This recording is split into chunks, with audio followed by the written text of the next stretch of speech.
Hello World Wide Web, I'm Dr. Shado, the internet personality with the shiniest balls, and it's time to look at a classic horror movie from way back in 1979, Phantasm. A film with a budget so low, the writer and director Don Coscarelli was said to rent his camera equipment on Fridays from a store closed on weekends, so one day of camera rental becomes 3 days of filming before he returned the stuff on Monday. Fortunately, they did spend enough money on visual effects and the like to not leave the film looking too cheap. Though, as nice as the film does look, there are certain areas where the low-budget nature of the filmmaking does become a little obvious. Unless casting agencies are like pizza joints and you do pay more for extra cheese. Either way, Phantasm is a horror movie. I have watched it, I always do before writing these synopses, but it's a good thing I watch what I'm reviewing again as I write because things get wonky. Fast. Spooky horror leads to more spooky horrors, and before you know it, horrifying horrors are doing horror. Fuck it, let's take a look at Phantasm and maybe I can actually figure out what's going on this time. Like all memorable, timeless classics, we open to fucking. The Lady in Lavender, played by Kathy Lester, does all the work as she rides the hell out of Tommy, played by Bill Cohn. The stunt boobs, though, played by Laura Mann, want something more.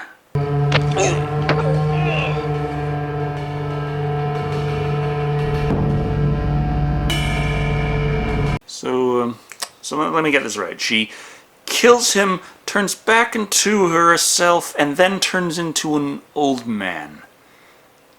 I think I got that right. At the very least, the killing part happened, or the dying part anyway, as we hear from Jodie, played by Bill Thornbury, and Reggie, played by Reggie Bannister, what really happened. It's hard to believe. Killed himself. Is it? I don't know, I had to try and get to know the guy over the span of one orgasm. Jodie decides to head inside, and I can point out plenty early just how well framed this movie is. I may not have any idea what's going on yet, but I certainly know what I'm looking at, and it's very much aesthetically pleasing. We have to jump right back outside, though, to introduce another important character, Jodie's little brother, Mike, played by Mike Baldwin. Or A. Michael Baldwin, if you want to be technical. He snuck in the graveyard on his loud-ass dirt bike because his brother didn't want to bring him to the funeral, whenever the hell they're going to get around to actually having one. The funeral is about to begin, sir. Don't worry though, the tall man here, played by Angus Scrim, knows that you can always get everything moving along just fine with a good old-fashioned jump scare. But by the funeral beginning, he meant the wake inside the funeral home. Oh well, that's over and done with quick enough anyway, and the actual funeral goes by so fast everyone's already leaving before they even put Tommy in the ground.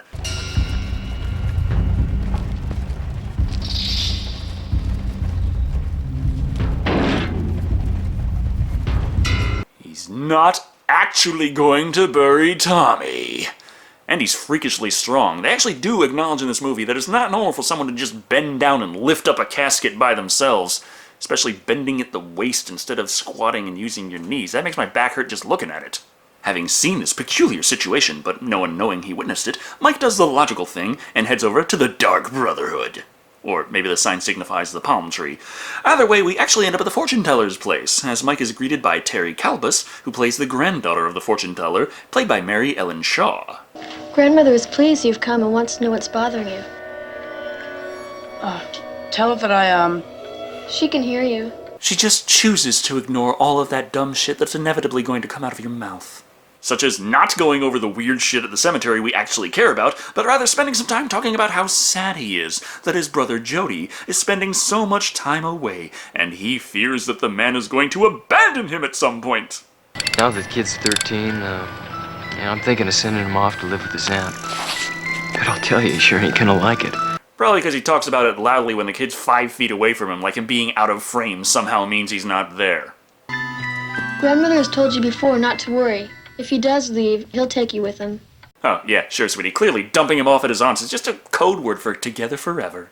That not taken care of, now he brings up the weird-ass shit about sneaking into the funeral, only to see Tommy not buried but hauled right back into the funeral home. This goes a bit longer than the original scene, showing that the tall man did in fact notice Mike, but just telekinetically knocked him off his dirt bike one time. Other than that, he had no problem leaving anyway. This calls for serious psychic solutions. Michael, Grandmother wants to play a little game. Wow, how'd you do that? It's a simple freeze-frame fade. Look! I know that was harder to pull off in the 70s, but it's still not super high technical visual effects. He's instructed to stick his hand in the box and have no fear. That's easier said than done when it turns out it's some kind of non-specific Asian country whole fucking hand trap.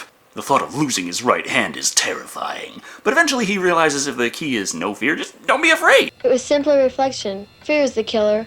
That's what grandmother wants you to learn. Alright then, so when you see a freakishly tall man just collecting fresh corpses like Pokemon, just don't let it bother you. Problem solved. Boy, that really hurt. It was all in your mind. Oh, I see. It didn't really hurt. He was just in unimaginable pain. Makes perfect sense.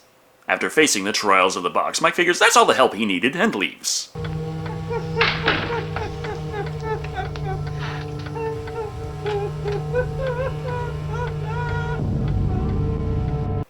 A teleporting box gets them every time.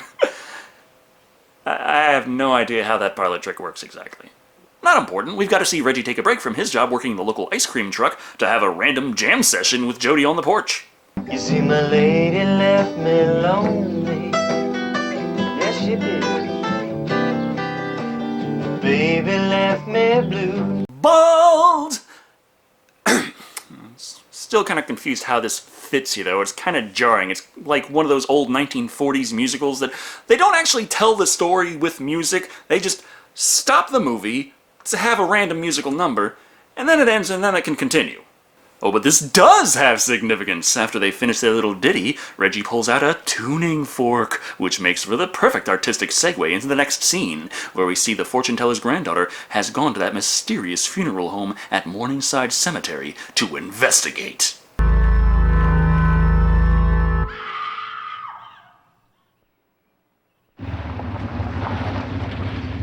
But enough of that. Don't you really want to see what's going on at that bar that we've never seen before?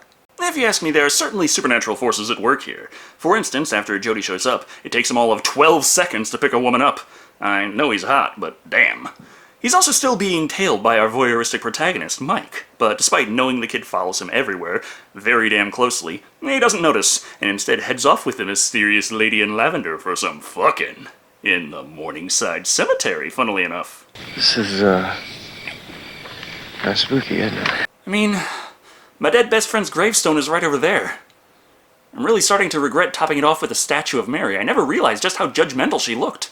That's not the creepy part, though. Nor the fact that Mike is stalking nearby, getting a little too happy with the mysterious lady flashing her boobage. No, the creep factor comes from the mysterious noises that are inching ever closer to our pervert in the woods.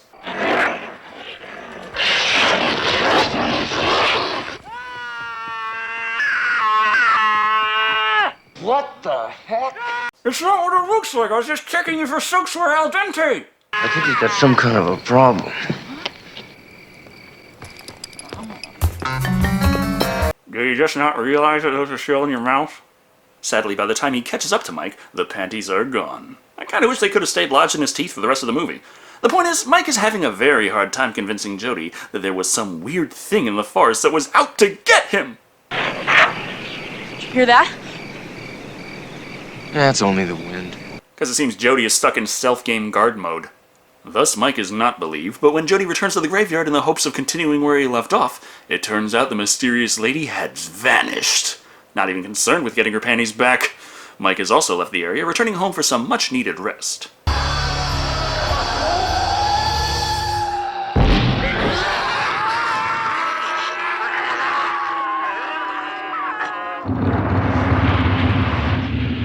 But enough of that. Wouldn't you rather find out what's going on over at the bar again?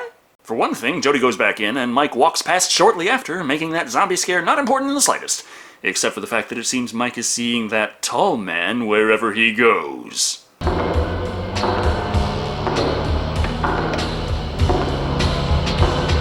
Or we just tripped across a random commercial for menswear. The man in the suit, he's on the street. The man in the suit, he can't be beat. The man in the suit, he's in control. The man in the suit, he wants your soul. I guess it's not like he's progressing the plot any. Kinda like Jody, lamenting to the bartender, played by Ralph Richmond, about the one that got away. We were, messing around out there at Morningside. The funeral parlor? Cemetery. Okay, if he decides to go the Cinderella route with this one and go around town trying to find the one woman whose ass fits perfectly in those panties, This is starting to sound like the plot to a porno. So let's never bring that up again. Instead, we see Mike is working on the car, but mysterious noises arrest his attention, resulting in the car shaking and fucking crushing the kid to death! Or making him slightly uncomfortable. Either way, thing is he sees something. So... Ah! My fucking foot, man. They were jumping on the car and making these weird sounds. Sure wasn't that retarded kid Timmy up the street? Now that is a plot twist I could get behind.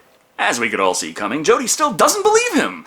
The lack of creatures trying to get Mike, coupled with having your toe smashed with a hammer, will do that to a man. Thus, Mike decides to take matters into his own hands, heading to the cemetery himself, and jumping the fence. He sneakily slinks closer to the funeral parlor, stealthily infiltrating the compound as silently as... Or that... Exploring the interior is a very slow process, both because he's trying to find his way around with a lighter, and the fact that there is a man here, the caretaker played by Kenneth V. Jones. Being a generic guard on a predictable path, though, the kid easily avoids detection. However, when exploring deeper into the building, he comes across a door we've never seen before. Hearing funky noises on the other side, though, means he must run!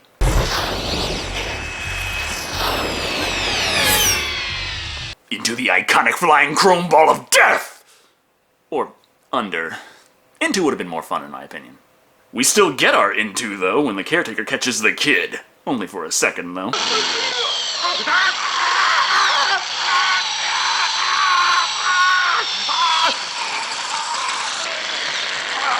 And that's the scene that earned this film a place in horror movie history. And almost an X rating according to legend. What with the brain drilling, flying blood, and let's not forget the fresh corpse pissing himself just as you'd expect out of the dead, but that's not the scary part for Mike. The real horror is the tall man, who now pursues him down these winding corridors in a scene reminiscent of a nightmare itself.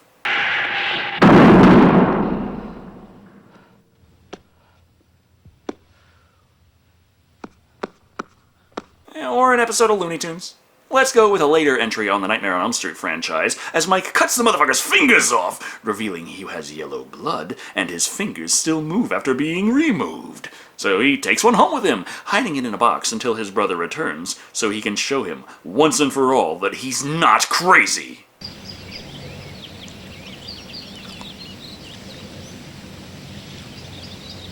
Okay, I believe you. Huh? A character in a horror movie saw irrefutable evidence that the spooky shit is in fact real, and he believes it. I'm really not used to that. Mike catches him up on all the relevant plot points very quickly, considering there's not much plot to cover so far, and Jody says they should bring his evidence down to the sheriff's office. However, when Mike goes to retrieve the box, it isn't fidgeting.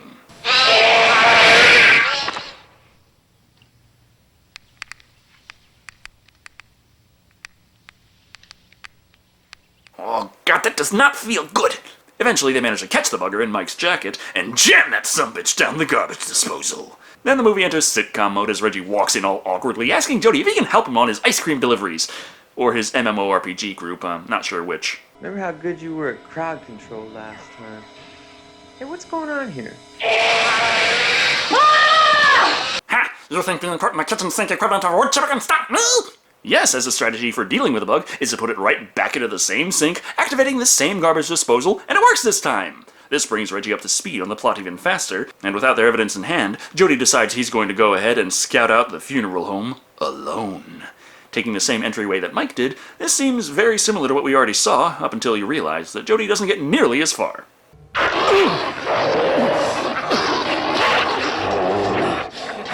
For he is attacked by a killer Jawa!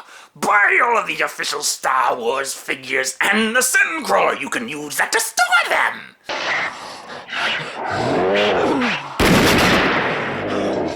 It's not the best angle to attack from. You know, pointing at your own fucking head. Just ignore that. The Jawa was the one to take the hit, giving Jody the chance to escape. Except the hearse kicks into gear with no driver and chases him down. That's not the only oddity we see, however.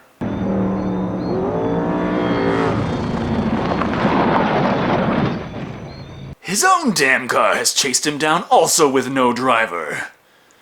Unless there's some strange Terminator 3 shit going on. But turns out Mike was driving, and since he's a kid, he's short, and also doesn't need to see where he's going. The good news is this means we get a car chase. Mike drives while Jody takes aim at the unmanned hearse on their tail. Oh shit, what? He landed a direct hit on their engine. That's a good thing. It does mean the chase is over, though, which is mildly disappointing. Now they have to turn around and go back to the haunted hearse to find out what's going on. Turns out the reason it looked like no one was driving was because it was being driven by a short-ass Jawa. And like Mike, they also don't need to be able to see what they're doing.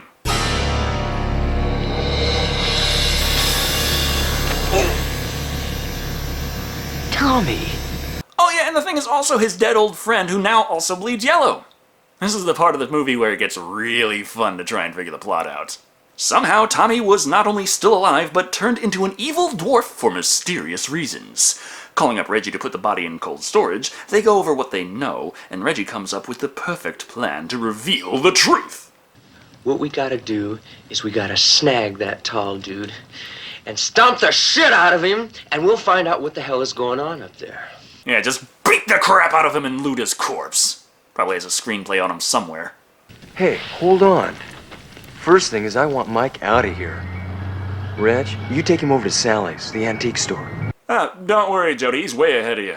I really don't know why Jody's first thought for a safe place was an antique store we never saw until now, but it does give Mike the opportunity to dig through said antiques, finding that the tall man may have been around a lot longer than they thought.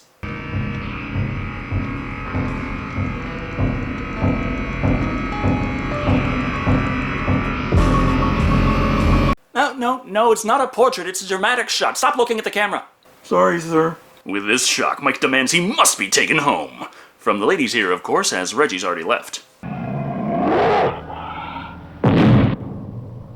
Was that a crash or a fart?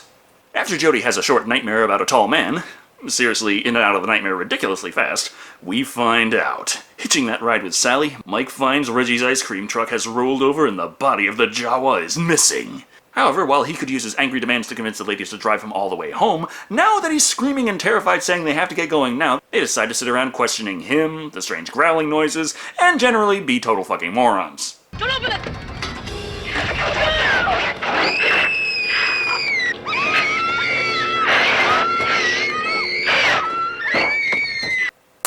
This is why the rest of us have to sit through condescending-ass tutorial levels. Eventually, the mini-Tommy attacks Mike, bashing his head into the rear windshield, but don't worry, turns out the car took off and started hauling ass despite them being in this predicament for not driving away in the first place. This means the girls are dead, but Mike walks home just fine, making the whole concept of driving him home moot. He tells Jody that Sally, Susie, and Reggie are all fucking dead. Jody figures he's got to go to the funeral home for the climax, and as such, locks Mike in his room, utilizing a screwdriver to render the door inoperable. But what's this? The crafty kid just so happened to still have a spare shotgun shell in his pocket, and through the power of childhood ingenuity, plus the fact that movies have no fucking idea how guns work, he MacGyvers up his own boomstick!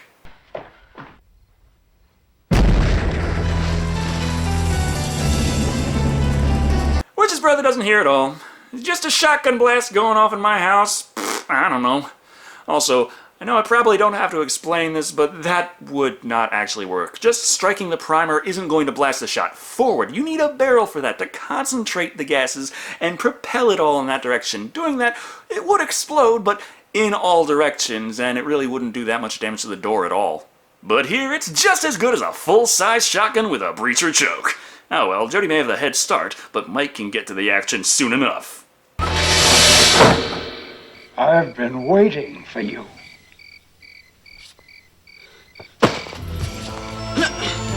See? Thus the climax is underway. Jody heads to the funeral home, while Mike is tossed into the back of the hearse and taken to the funeral home.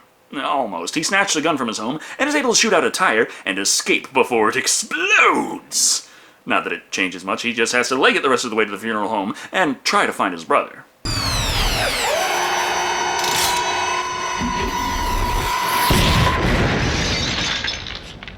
Huh. It was a lot easier to deal with than I thought it would be. With Jody and Mike together, now Mike can bring him to that weird door he saw that he's certain is very important to the plot. Hey man, I don't know. Oh yeah, and Reggie's still alive. Somehow. With the gang all together, they investigate, finding the whole place full of barrels. In each of the barrels is another Jawa, and on the far end of the room, 2 mysterious metal rods that appear to have some freaky visual effects powers going on. However, Mike remembers the advice he got at the beginning of the movie to not be afraid. So fuck it!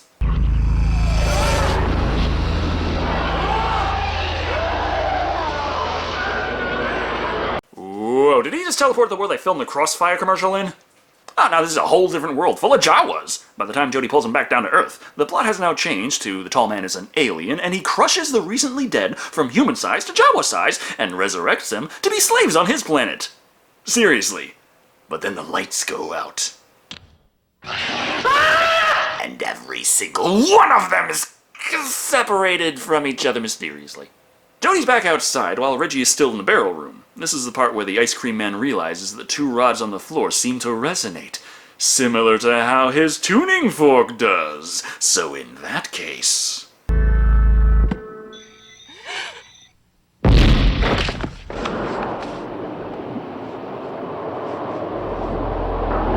he inadvertently saves Jody from the mystery girl while accidentally turning on the portal's vacuum mode. Whoops. Don't worry though, he's fine! It's gonna take more than an unstable portal to another planet to stop the ice cream man. Running outside the funeral parlor to save the evil woman who kills people though, that might do it. Oh fuck it, he's probably gonna show up safe and sound right before the end credits anyway. What is it with guys in ice cream trucks? No bother, now Mike and Jody are back together again. Don't ask me how, Jody muses that there just so happens to be a very, very damn deep 1,000-foot mine shaft nearby that goes straight down, kind of like a Terraria elevator. He figures they need to trick the tall man into falling down the hole, so let's split up and have Mike head home for some ammunition while Jody removes the warning signs. Ignoring, of course, the fact that the tall man is a horror movie villain and therefore can teleport wherever the fuck he wants either way. Conveniently enough, this does mean that Mike has already managed to get the tall man's attention and runs all the damn way down to the mine shaft. Fortunately, even without the warning signs, Mike is able to easily tell where the pitfall is. Unlike a certain alien here.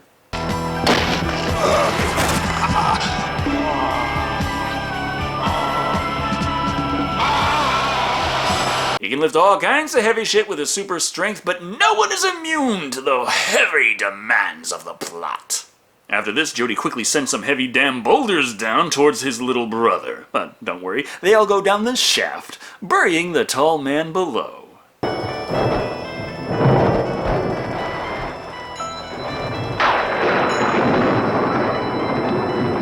But it was all just a dream! Son of a bitch! Surprise! Nothing fucking happened. This means, predictably enough, Reggie is still alive and perfectly fine. Jody's dead, but he's been dead before this movie began. The really spooky part is how Mike knows they defeated the tall man, but he doesn't know if the boulders will be able to keep him contained.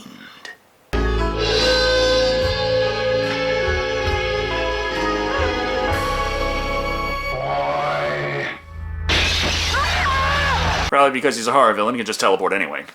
But, anyway, that was Phantasm. I still don't know what the hell happened. One thing that confuses the hell out of me still is just how high an average rating this movie has.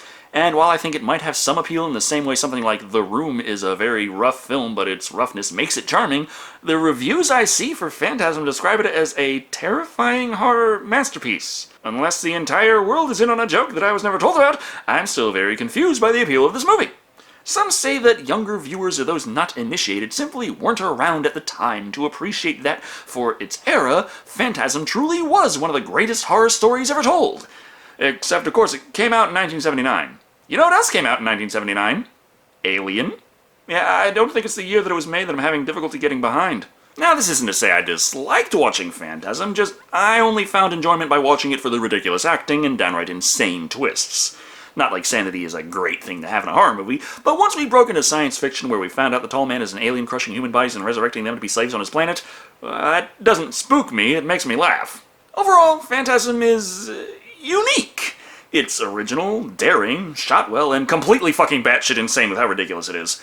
It's very rough around the edges with amateur acting, but can at least be a good time for fans of the genre, just probably only for fans of the genre. Coming in at 2 silver balls to the face! out of 5. So I know when I give a low rating to a movie that people keep in high regard, there's going to be the inevitable comment, well, can you do better? For this? Maybe. Thank you all for watching. I've been Dr. Shado. And remember, sometimes it pays to be ridiculous.